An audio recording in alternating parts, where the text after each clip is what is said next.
सपने वो नहीं है जो नींद में आते हैं, सपने तो वो हैं जो नींद आने नहीं देते हैं। इंतजार करने वालों को उतना ही मिलता है जितना कोशिश करने वाले पीछे छोड़ के चले जाते हैं। करता रहे तू इंतजार, बन जा आलसी, कुछ नहीं मिलेगा। नमस्कार, मैं Vivek Bindra, founder and CEO बड़ा बिजनेस.com। खड़ा हो गया हूं रामेश्वरम के उस मल्लाह के बेटे, जिसके एक कान में गीता के श्लोक गूंजते थे और दूसरे कान में डार्विन के सिद्धांत। नाव पे तीर्थ यात्रियों को रामेश्वरम के मंदिर लेके जाया करते थे, और जब तीर्थयात्री रामेश्वरम मंदिर की परिक्रमा करते थे उतनी देर बैठ के ये फिजिक्स के सिद्धांत पढ़ा करते थे। बिखरी जुल्फों वाले सिर्फ मेरे या आपके नहीं बल्कि पूरे देश के चहेते डॉक्टर एपीजे अब्दुल कलाम की आज बात करेंगे। एपीजे, ए मतलब अबुल उनके परदादा, पी मतलब पाकिर उनके दादा, जे मतलब जैनुल अब्दीन उनके पिताजी, और अब्दुल कलाम वो उनका खुद का नाम। 11वें राष्ट्रपति, 2002 से 2007 जनवादी राष्ट्रपति, पीपल्स प्रेसिडेंट। एक बार की बात है, कॉन्फ्रेंस में एक अंग्रेज ने पूछा कि अब्दुल कलाम कौन है, एक वाक्य में बताइए। तो वहां बैठे एक बच्चे ने जवाब दिया, he is simple Indian who is inexplicable, यानी कि जिसको एक्सप्लेन ही नहीं कर सकते even with the best of the objectives. यानी कि एडजेक्टिव क्या होता है, वो जो नाउन को समझाता हो।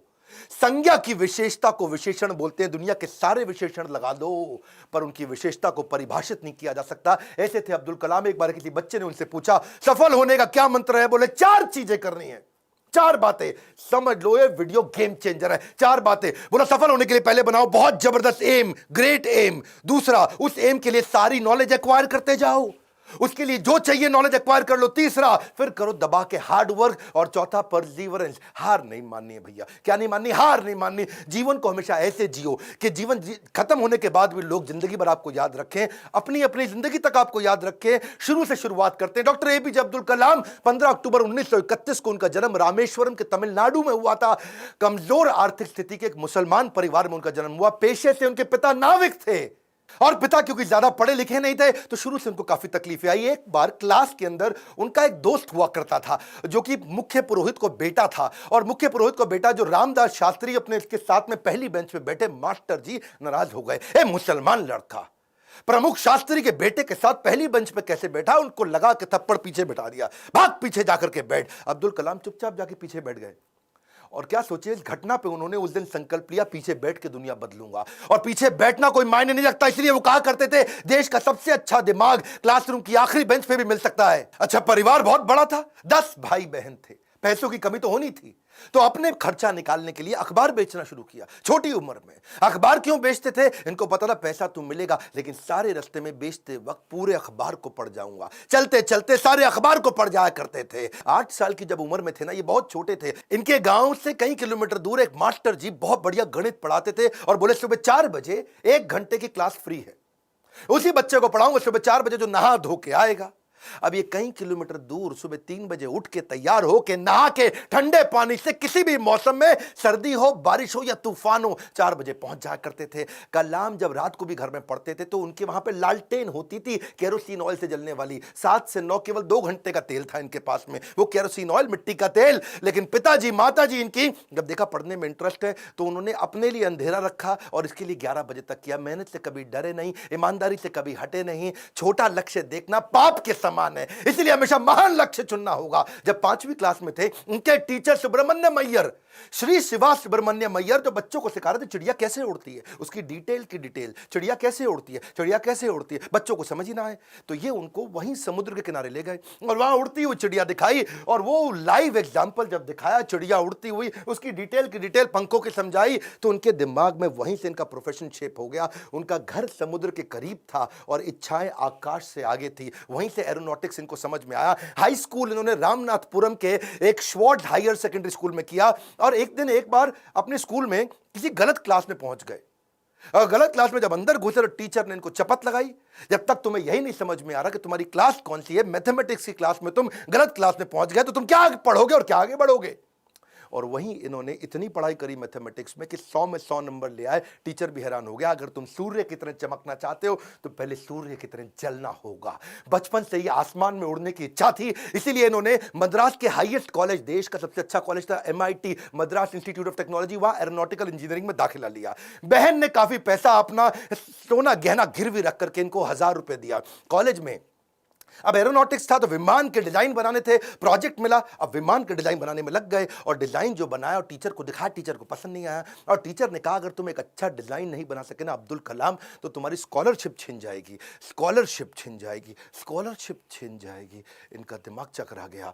टीचर की ये बात सुन के पांव के नीचे जमीन खिसक गई। 1000 रुपए बहन ने गिरवी रखे, मुझे गहने अपने दिए थे और इन्होंने टीचर से कहा मुझको 1 महीना दे दो, बहुत बढ़िया डिजाइन दूंगा। टीचर ने कहा कोई 1 महीना नहीं, 3 दिन मिलेंगे, 3 दिन।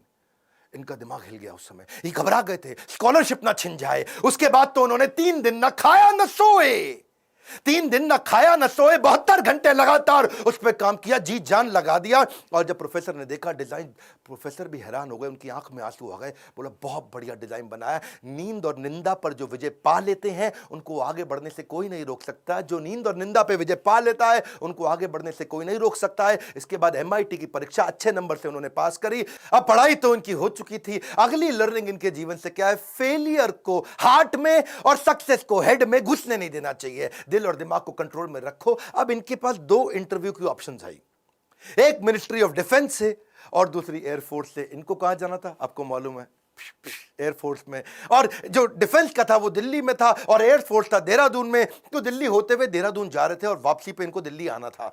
अब जब ये देहरादून गए वहां पे 25 लोग एग्जाम देने आए वहां इंटरव्यू के लिए, जिनको वहां पे एयरफोर्स में सिलेक्ट होना था। अब 25 में से सीटें थी खाली 8 और इनकी रैंक क्या आई? 9वीं। फेल हो गए, वहां पे 1 नंबर से पीछे रह गए। 8 लोग सिलेक्ट हो गए, ये वहां रह गए। देहरादून से जब उतरते हैं सबसे पहले आता है ऋषिकेश। ये ऋषिकेश गए, वहां इनको मिले स्वामी शिवानंद। स्वामी शिवानंद तो बहुत पॉपुलर है, आज भी ऋषिकेश में उनके कई मठ हैं। तो इन्होंने शिवानंद के जाकर के अपनी तकलीफ बताई। उन्होंने इनको गीता पढ़ने के लिए जब बताया और इनसे कहा कि अगर ख्वाहिश आपके दिलो जान से निकले, पवित्र हो और उसमें शिद्दत हो तो कमाल की एक अजीब सी ताकत होती है उसके अंदर। इसीलिए जो तुमने सोचा है वो होगा, तुम विश्वास से रखो। ये गीता का लर्निंग था। यम यम तम तम, जैसा जैसा वैसा वैसा। यम यम वापी स्मरण भावम, जहां तुम्हारा स्मरण और भाव होगा तुम वैसे पक्का बन जाओगे। कलाम उसके बाद जब दिल्ली लौट के आए अपने गुरु से मिलने के बाद, तो वो मिनिस्ट्री ऑफ डिफेंस की नौकरी बची थी DRDO की। किसको पता था? वही DRDO इनके देश को आगे बढ़ाने में सबसे कारगर होगा। ये वहां प्रमोट हुए और किनके साथ? डॉक्टर विक्रम साराभाई की टीम में आ गए। आप चाहते हैं डॉक्टर विक्रम साराभाई पे भी हम वीडियो बनाएं? ये पेट्रियोटिक थे, ऑपर्चुनिस्टिक नहीं थे। अब्दुल कलाम विशेष व्यक्ति थे। 1963 में विक्रम साराभाई की टीम से इनको सिलेक्ट किया गया कि इनको नासा भेजो भैया ट्रेनिंग के लिए। ये 6 महीने की ट्रेनिंग के लिए नासा गए। नासा समझो भैया, नासा, नासा अमेरिका सबसे बड़ी संस्था जिसमें आगे बढ़ना चाहते थे। नासा इनको देख के चौंक गया, बोला यार लड़का बहुत जबरदस्त है। और इनको क्या बोला? भाई तू बहुत चैंपियन है, मेरी बात सुन, तुझको दे रहे अमेरिकन सिटीजनशिप, यहीं रह जा, तनख्वाह देंगे इंडिया के 5 गुना ज्यादा, अमेरिकन सिटीजनशिप, यहीं किसी गोरी से शादी कर, ओए होए जिंदगी में आराम ही आराम। अपनी ऑटोबायोग्राफी, आत्मकथा में इन्होंने बताया कि एक बार के लिए इनके मन में भी विचार आया कि क्या मैं यहां रुकूं या नहीं रुकूं। वो बहुत चुनाव करना कठिन था कि आदर्शों की ओर चला जाए या माला माल होने के अवसर को गले लगाया जाए या पैसों और करियर के लिए। इन्होंने सोचा विदेश नहीं जाएंगे, देश सेवा के इस अवसर को नहीं गवाएंगे। लौट के देश आ गए। डिफिकल्टीज हमेशा आपकी सफलता के रास्ते में आएंगी। अगली कहानी काफी डिफिकल्टीज आई जब इन्होंने शुरुआती टीम साइंटिस्ट की इसरो में ज्वाइन करी। वो क्या कहते हैं, देखो लर्निंग समझना, इन्होंने हमेशा डिफरेंशिएट किया। रियल प्रॉब्लम अलग है, इनकन्वीनियंस अलग है। प्रॉब्लम और इनकन्वीनियंस अलग अलग चीजें होती हैं। अगर आपके घर में भैया आग लग जाए, घर में आग लग गई, धू धू के घर जल रहा है और उसी वक्त आपकी गर्दन भी टूट जाए, हाथ भी टूट जाए, पांव भी टूट जाए, उसको बोलते हैं आप मुसीबत में हैं। बाकी सब कुछ केवल सामान्य असुविधाएं होती हैं। इनके जीवन में इन्होंने असुविधा पे ध्यान नहीं दिया, रियल प्रॉब्लम्स पे ध्यान दिया। असुविधा बहुत आई क्योंकि ये शुरुआती टीम में इसरो की ज्वाइन किए थे। जिंदगी में जितनी बड़ी मुश्किलें होंगी और उन पर अगर आपने काबू पा लिया तो उतना ही बड़ा आपका नाम भी होगा। जब इन्होंने ज्वाइन किया मैं शुरुआती दिनों में, तो सेंट मेरीज चर्च था, कुछ नहीं दिया गया, कोई इन्वेस्टमेंट नहीं थी वहां पे।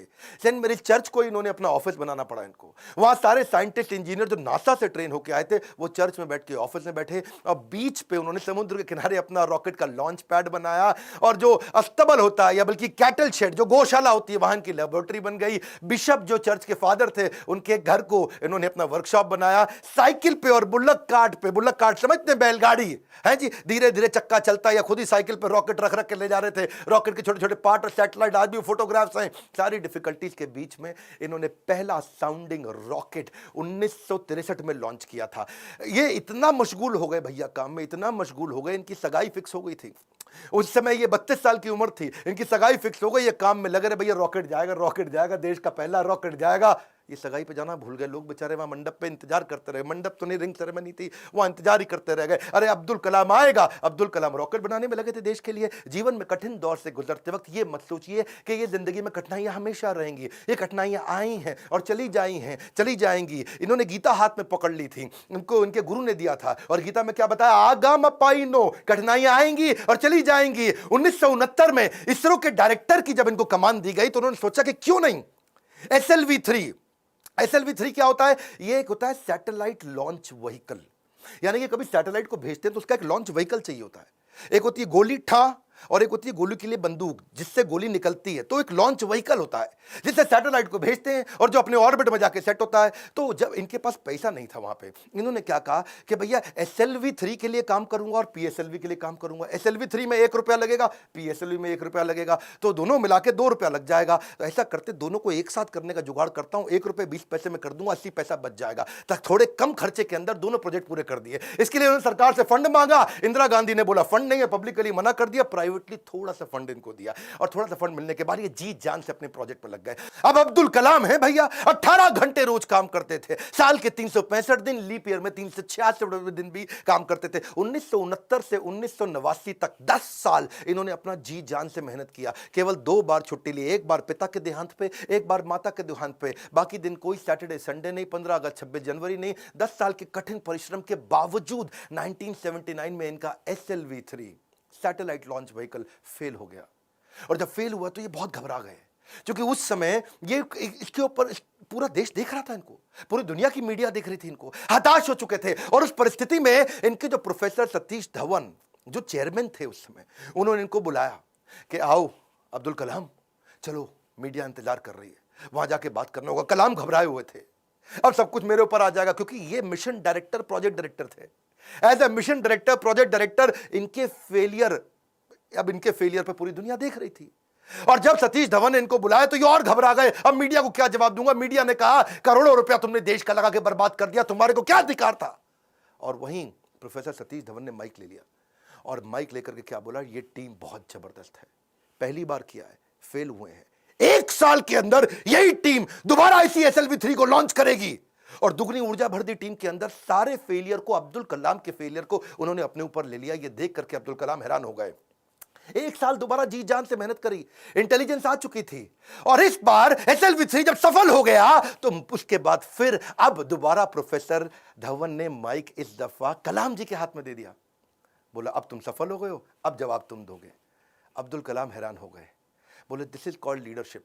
हाउ टू हैंडल सक्सेस ये सबको आता है, हाउ टू हैंडल फेलियर ये प्रोफेसर धवन ने सिखाया कि जब मैं सफल होऊंगा तो टीम को क्रेडिट दे दूंगा, और जब विफल होऊंगा तो सारा का सारा फेलियर अपने ऊपर ले लूंगा। इस बात से प्रभावित आगे चल के इंदिरा गांधी भी हो गई, और देखा क्या उन्होंने कि ये दोनों ने बहुत जबरदस्त काम किया। उन्होंने प्रोफेसर धवन को बोला मैं अब्दुल कलाम से मिलना चाहती हूं, इन्होंने अब्दुल कलाम को बोला आ जाओ भैया, इंदिरा गांधी मिलना चाहती हैं। वो बोले भाई मेरे पास तो कपड़े नहीं, मैं चप्पल में फटी हुई घूम रहा हूं, मैं कैसे अब उनके आकर के मिलूंगा? तो उन्होंने कहा कि भाई कलाम तुम पहले से ही सफलता का सूट पहने हुए हो, कलाम तुमने पहले से ही सफलता का सूट पहना है, कपड़ों का सूट नहीं चाहिए। और उन्होंने जाकर के वहां जब इंदिरा गांधी से मिले, बड़ी प्रभावित थी। उन्होंने कहा कि अब तुम्हारे को डिफेंस में और काम करना पड़ेगा। इस समय चाइना भी, पाकिस्तानी भी, आजू बाजू सब लोग मिसाइल की तैयारियां कर रहे हैं, तुम मिसाइल बनाओ हमारे देश के लिए। और उसी समय अटल बिहारी वाजपेयी से भी उनकी पहली मुलाकात हुई। अटल से जब उन्होंने हाथ मिलाने के लिए आगे बढ़ा तो अटल इनसे हाथ नहीं मिलाए, अटल बिहारी जी इनको गले लगा लिए। इंदिरा गांधी मुस्कुराई, बोलिए ध्यान रखना अटल बिहारी जी ये मुसलमान है। अटल बिहारी बोले ये मुसलमान बाद में हैं, पहले हमारे देश के नागरिक हैं और हमारे देश के महान साइंटिस्ट हैं। अब्दुल कलाम उनको देख के बहुत मुस्कुराए। सफलता पे सफलता मिल रही थी, उसका उन्हें इनाम भी मिल रहा था। 1981 में पद्म भूषण अवार्ड दिया, 82 में DRDO का डायरेक्टर बना दिया। डिफेंस की ऑर्गेनाइजेशन DRDO उसके मुख्य पद पे आ चुके थे, पर मन से वो खुश नहीं थे, मन से खुश नहीं थे, क्योंकि जानते थे कि चाइना और पाकिस्तान मिसाइल पे मिसाइल बना रहा है और उन्हें देश की सुरक्षा खतरे में नजर आ रही थी। उस दौरान कमाल की बात देखो, अजीबो गरीब इमेजिनेटिव व्यक्ति थे अब्दुल कलाम जी। उन्होंने महाभारत को पढ़ना शुरू किया और महाभारत में बर्बरीक की कहानी सामने आई, उससे बड़े इंस्पायर्ड हुए। बर्बरीक की कहानी अलग सी ही थी। बर्बरीक कहते हैं कि उनके पास 3 तीर है और 3 तीर से वो क्या करेंगे, पहले तीर में सबको प्रोटेक्ट कर लेंगे, भाई किस किस को प्रोटेक्ट करना है, दूसरे में किस किस को अटैक करना है। मेरी बात समझना, पहले 2 तीर में क्या करेंगे, किसको अटैक करना है उन सबको डिसाइड कर लेंगे, उसके बाजू में किस किस को, सबको थोड़ी पूरा का पूरा शहर उड़ा दें। भाई जिसको प्रोटेक्ट करना है उसको सिलेक्ट कर लिया, जिसको अटैक करना है उसको सिलेक्ट कर दिया, तीसरे तीर में गेम ओवर, खत्म कर दिया। तो उनके पास 3 तीर थे। वहां सोचे यार ये तीर किसको प्रोटेक्ट, किसको अटैक, कैसे जाना है, किधर किधर जाना है, बड़ा गाइडेड तीर है। वहां से उन्होंने इंटीग्रेटेड गाइडेड मिसाइल प्रोग्राम तैयार किया कि क्यों नहीं कोई ऐसी मिसाइल बना दे कि आदमी लेफ्ट भागे तो मिसाइल लेफ्ट चली जाए, आदमी राइट भागे तो मिसाइल राइट चली जाए, और जिस टैंक को उड़ाना है वो टैंक आगे निकल गया तो मिसाइल आगे चली जाए। गाइडेड मिसाइल कैसे बनाए, बर्बरीक के उनको इस प्रसंग से इमेजिनेटिव थे। एक इंटरव्यू में बोले कि भगवान कृष्ण के सुदर्शन चक्र से सीखने को मिला। भाई भगवान कृष्ण का सुदर्शन चक्र बड़ा रिमोट कंट्रोल्ड होता है। भाई कृष्ण ने चक्कर छोड़ा और सामने वाले के पास जाके पहले चक्कर रोक दिया, जितनी देर पहले बातचीत करनी है बातचीत कर लिया, चक्कर घूमे जा रहा है, और जब बोलते खत्म करो अटैक करो तो चक्कर मारा उसको और वापस आ गया। तो बोले यार ये बड़ा सिस्टम है, बड़ी एडवांस टेक्नोलॉजी थी। तो वहां से उनको इंटीग्रेटेड गाइडेड मिसाइल ये मॉडल उन्होंने शुरू किया और उसके बाद उन्होंने एक के बाद एक मिसाइल की झड़ियां लगा दी। देखो, who dare to imagine the impossible are the ones who will break all human limitations. Imagination के बारे में वो हर कॉलेज में लेक्चर दिया करते थे। 1985 में उन्होंने त्रिशूल नाम की मिसाइल लॉन्च करी, फिर उन्होंने पृथ्वी लॉन्च करी 1988 में। 89 में अब अग्नि के पीछे लगे हुए थे। उन्होंने आकाश भी कर दिया, नाग भी कर दिया, अग्नि नहीं होती थी उनसे, अग्नि में बार बार फेल हो रहे थे। अग्नि मिसाइल ये बड़ी इंपॉर्टेंट प्रोजेक्ट था, लेकिन देश भर में अब लोगों ने क्वेश्चन करना शुरू कर दिया। लोग अपने अपने हिसाब से इसका अलग अलग मतलब निकाल रहे थे, भाई क्यों फेल हो रहे हैं। अमूल ने तो वहां पे एक एड लगा दी और अमूल कहता है जी अग्नि मिसाइल के अंदर तुम्हारा पेट्रोल कम पड़ जाता तो अमूल का बटर डाल लो। लोगों ने मजाक बनाना शुरू कर दिया और बार बार लोगों के सवालों के कारण ये बहुत सीरियस थे। और उसी 89 के एंड आने से पहले पहले इन्होंने अग्नि को भी सफल बना दिया। बार बार असफल होने पर भी उत्साह न खोना ही सबसे बड़ी सफलता है। बाकी सारे शक्तिशाली देशों को वो देख रहे थे, वो मिसाइल लॉन्च कर रहे थे, दूसरे महाद्वीप पे कैसे अटैक कर सके, इंडिया से मिसाइल छोड़े यूरोप तक पहुंच सके, अमेरिका तक पहुंच सके, दूसरे महाद्वीप तक पहुंच सके। सब लोगों ने बड़ी तैयारी करी। इन्होंने 89 में अग्नि को जब लॉन्च किया तो रशिया, यूएस, चाइना, फ्रांस और यूके के बाद भारत छठा देश था जिसने इतने पावरफुल मिसाइल्स बनाए। मेरी बात समझिए, दुनिया भर के 250 देशों को पीछे करके अब्दुल कलाम थे जिन्होंने भारत को छठे रैंक पर लाके खड़ा किया। हाँ, ये कहते थे मिसाइल यूज नहीं करना है, लेकिन विराट रूप तो दिखाना है ना अपना। 10वें अध्याय के बाद जब भगवान कृष्ण ने देखा कि अर्जुन उबासी ले रहा, अर्जुन सीरियस नहीं ले रहा, तो मैं विराट रूप दिखाऊं। और जब कृष्ण ने विराट रूप दिखाया, कृष्ण ने मारा नहीं, किसी को विराट रूप दिखाया, अर्जुन एकदम लाइन पे आ गया, बात समझ आ गई बात। इसीलिए कभी कभार बाजू का पाकिस्तान, चाइना जब आंख दिखाए तो विराट रूप दिखा दो, थोड़ी मिसाइल छोड़ देंगे, विराट रूप दिखा दो, अपने आप लाइन पे आया, समझ आ गया, वापस आ जाओ, सॉरी। तो ऐसा अब्दुल कलाम जी ने स्ट्रॉन्ग बनाया। उनकी मेहनत 1993 में और रंग लाई जब पीएसएलवी को भी उन्होंने सफल कर दिया। आज वही कलाम जी की देन है कि पीएसएलवी से हमने 10 रुपए किलोमीटर के कम खर्च पे भी मंगल तक सफर पूरा कर लिया जी। 2014 में हॉलीवुड की मूवी में जितना खर्च आता उससे कम के अंदर तो हमने मंगल का सफर कर लिया। 2017 में ये अब्दुल कलाम जी थे जिनके चलते 104 सैटेलाइट एक रॉकेट से लॉन्च किए। दुनिया में सबसे सस्ता अफोर्डेबल प्रोग्राम ये अब्दुल कलाम जी की देन थी। 1979 में वही कलाम थे, वही भारत था, कोई देश मदद नहीं कर रहा था। ये 1979 था और आज 2017 में ये कलाम जी की देन है जब दुनिया भर के देश इंडिया के पास आए, भाई हमारा भेज दो यार, अपने रॉकेट में हमारा भी भेज दो। हमने यूएस की मदद करी, नीदरलैंड की करी, स्विट्जरलैंड की करी, इजराइल की करी, कजाकिस्तान की करी, यूएई की करी और हमारे 100 मिलाकर के 104 सैटेलाइट एक साथ भेजे थे। ये अब्दुल कलाम जी की देन है। अच्छा वापस चलते हैं 93 के पीएसएलवी जब उन्होंने इसको सफल बनाया, उसी समय न्यूक्लियर पावर की बातचीत दुनिया भर में बहुत हो रही थी। इन्होंने देखा कि भाई अमेरिका धमकियां भी बहुत दे रहा था। अब बात यह है कि धमकियों से डरना पुरुषार्थ से बेईमानी है और जो देश के लिए कुछ भी कर गुजरे वही सच्चा हिंदुस्तानी है। कलाम जी सच्चे हिंदुस्तानी थे। उन्होंने 3 तरकीबें अपनाई।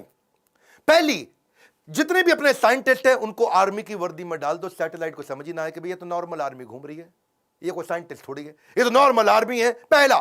दूसरा, जब भी ये कोई काम करेंगे उसी समय के बीच में करेंगे जब एक सैटेलाइट जाएगा और दूसरा आने वाला उसके बीच में कर लेंगे। एक आएगा एक जाएगा उसके बीच में कर लेंगे, एक आएगा एक जाएगा उसके बीच में कर लेंगे।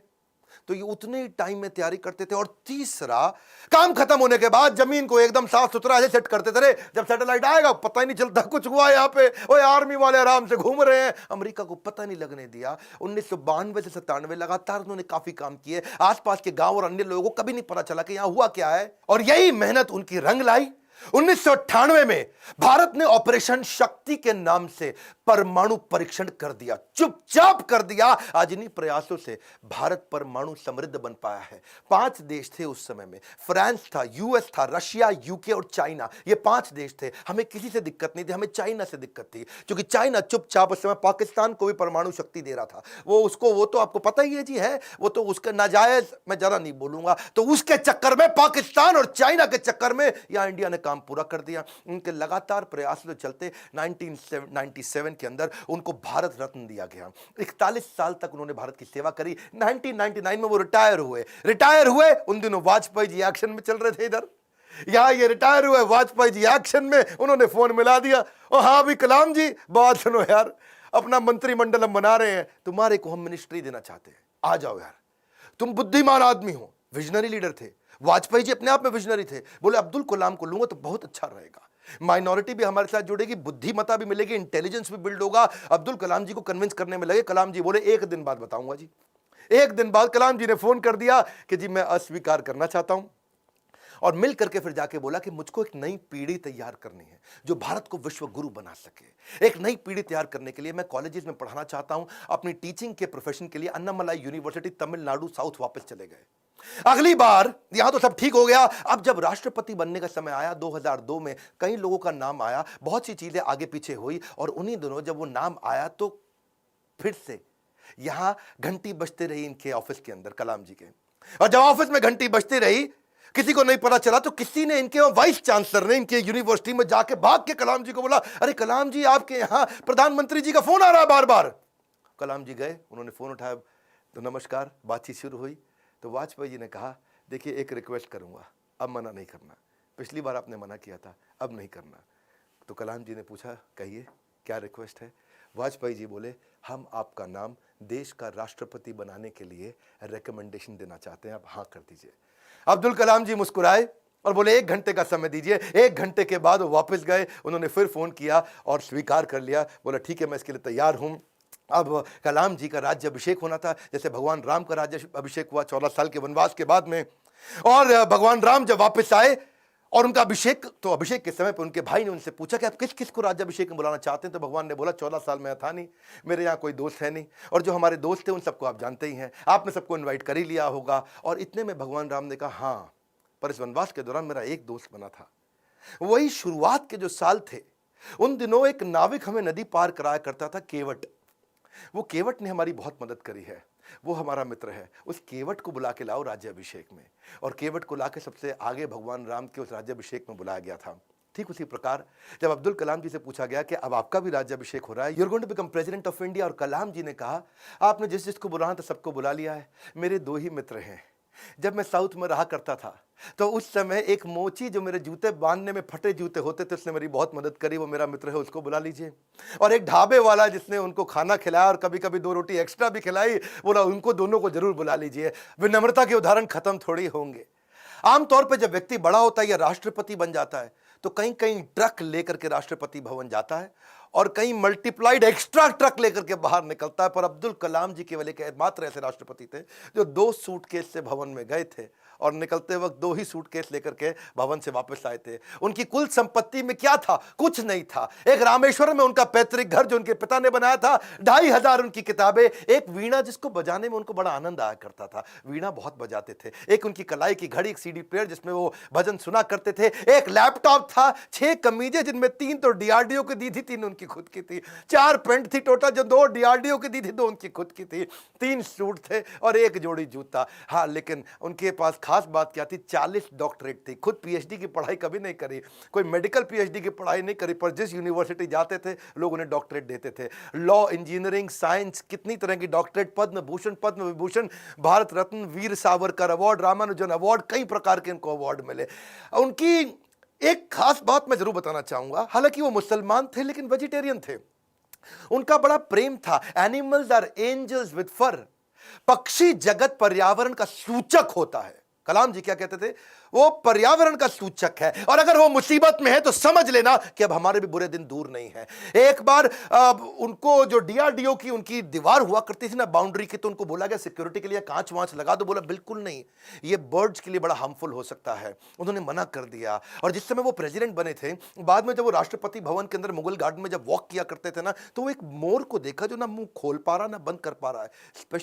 स्पेशली उन्होंने वेटनरी डॉक्टर को बुला के देखा, तो देखा मोर के गले में ट्यूमर है, ना मुंह खोल पा रहा है ना मोर मुंह बंद कर पा रहा है। उन्होंने इसका इलाज कराया। एक लीडर की महानता का इसी बात से पता चलता है कि वो किन लोगों की मदद कर रहा है जो बदले में उन्हें कुछ नहीं दे सकते। जब कोई लीडर ऐसे लोगों की मदद करता है जो बदले में कुछ नहीं दे सकता, वही एक महान लीडर की निशानी है। अच्छा, अब्दुल कलाम जी की एक बात मेरे दिल को छू गई। वो परिवारवाद नहीं, राष्ट्रवाद में बिलीव किया करते थे। जब वो राष्ट्रपति भवन में थे, See, he's a man of principle and therefore is always respected everywhere. उनके क्योंकि जो भाई थे ना, उनको बहुत प्रेम करते थे, बहुत प्रेम करते थे अपने भाई से, बचपन से ही प्रेम था। और उनके अपने सगे भाई का पोता दिल्ली के अंदर मुनीरका में किराए के कमरे पर रहा करता था। 2006 में जब कलाम ने एक दफा सारे परिवार को इनवाइट किया, क्योंकि उनका कोई परिवार वहां रहता नहीं था, वो राष्ट्रपति भवन में अकेले रहते थे। और जब एक बार उन्होंने सारे परिवार को बुलाया राष्ट्रपति भवन में, तो वो लोग 8 दिन तक रहे। और सारे परिवार, क्योंकि 10 भाई बहन थे ना, तो 52 लोग आए। और कलाम जी ने देखा बहुत खर्चा हो रहा है, तो उन्होंने चाय की प्याली तक का हिसाब रखना शुरू किया। सब लोगों को उन्होंने अजमेर शरीफ प्राइवेट बस करके भेजा, उसका भी हिसाब रखना शुरू किया। उन्होंने अपने अकाउंटेंट से सारा हिसाब बनवाया और बोला कि ये कितना बना, तो देखा 3,52,000 रुपए का चेक उन्होंने अपनी तनख्वाह से काट के दिया। और क्या कहा कि राष्ट्रपति भवन की जिम्मेदारी केवल राष्ट्रपति की होती है, पूरे परिवार की नहीं होती है। अब्दुल कलाम जी इतने विनम्र व्यक्ति थे, विनम्रता ताज के बिना राजसी गौरव है। वो ऐसी चीज है, महान व्यक्ति की महानता ही उसकी नम्रता है। डॉक्टर कलाम को एक बार आईआईटी बीएचयू के अंदर चीफ गेस्ट के रूप में इनवाइट किया गया, और जब वहां पे आए तो वहां पे 7 कुर्सियां थी, बीच वाली कुर्सी थोड़ी ऊंची थी, और जब बीच वाली कुर्सी ऊंची, क्योंकि वो राष्ट्रपति थे, उनको बैठना था। उन्होंने बोला ना ना ना, कुर्सी हटाओ, बराबर की कुर्सी लगाओ। तो बोले नहीं सर, ये स्पेशल कुर्सी है हमारे चीफ गेस्ट के लिए। तो वो समझ गए कि चीफ गेस्ट कौन होते हैं भैया, जो एजुकेशन में महागुरु है वही है। तो उन्होंने वाइस चांसलर को बोला, आप आइए बैठिए। वाइस चांसलर घबरा गए, बोला राष्ट्रपति आप हैं, you are the first person of our country, आप बैठेंगे? बोला बिल्कुल नहीं। फिर उन्होंने अपनी कुर्सी हटवाई, बराबर की कुर्सी पे बैठे। कलाम जी ऐसे थे, ईमानदारी एक जादुई गुण है। यदि आपका हृदय ईमान से भरा है तो शत्रु का पूरा संसार आपके साथ खड़ा है। कहते हैं कि कोई भी पैतृक संपत्ति, माता पिता की दी हुई कोई भी पैतृक संपत्ति ईमानदारी के बराबर आपको अमीर नहीं बना सकती। सबसे ज्यादा अमीर व्यक्ति वही जो ईमानदार है, पूरा संसार आपके साथ खड़ा है। कलाम साहब तो एवर यूथफुल थे। 70 साल की उम्र में youth icon of the year का अवार्ड उनको मिला। हमेशा जीवन में भगवत गीता और कुरान दोनों साथ में रखते थे। 83 वर्ष की उम्र में उन्होंने रिटायर नहीं किया, रिट्राई किया। He was not tired, he was inspired, he was not tired up, he was fired up। आंखों में रोशनी तो उनकी कम हो रही थी, पर युवाओं के भविष्य को रोशन करने में लगे थे। उनके शरीर के पांव के कदमों की गति कम हो गई थी, पर देश की समृद्धि की गति को बढ़ाने में लगे हुए थे। एक असाधारण, एक अनोखा, अस्वाभाविक, अलौकिक व्यक्तित्व के 2015 में हमेशा के लिए हमको अलविदा करके चले गए। और कहां गए? उसी आईआईएम शिलोंग के अंदर आखिरी लेक्चर देते वक्त जैसे क्षत्रिय अपने युद्ध के मैदान में लड़ाई करते हुए वीर गति को प्राप्त करता है, ऐसे ही आईआईएम शिलोंग के अंदर लेक्चर देने के बाद तुरंत वहीं लेक्चर देते वक्त जो कल था वो आज नहीं है, जो आज है वो कल नहीं होगा, वैसे ही इस ब्रह्मांड में दूसरा कोई कलाम नहीं होगा। स्विट्जरलैंड जैसा देश जो साइंटिफिक रिसर्च के मामले में 8वें पायदान पे आता दुनिया में, और जब वो 26 मई कलाम स्वयं जब उनके देश गए थे, तो वही स्विट्जरलैंड उसको साइंस डे के रूप में मनाता है।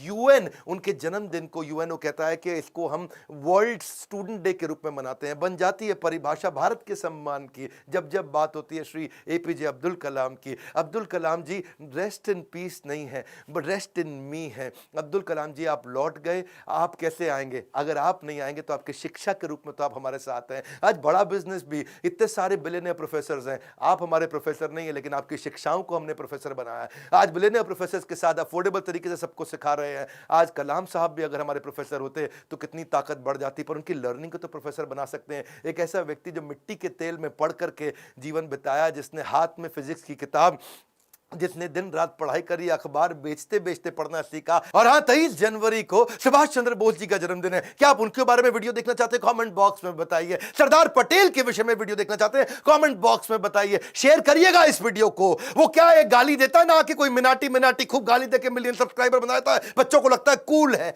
देश का चरित्र बनाना है, गाली बोलना नहीं सिखाना है। इस वीडियो को शेयर करिए। अगर आप माँ बाप, अपने बच्चों को जरूर दिखाइए। हमारे को और अब्दुल कलाम बढ़ाने हमारे देश में, इस वीडियो को देश भर में, दुनिया भर में पहुंचाइए। हमारे साथ जुड़े रहने के लिए, नए हैं तो आके सब्सक्राइब करने के लिए आप सबका हृदय की गहराइयों से प्रेम पूर्वक बहुत बहुत धन्यवाद।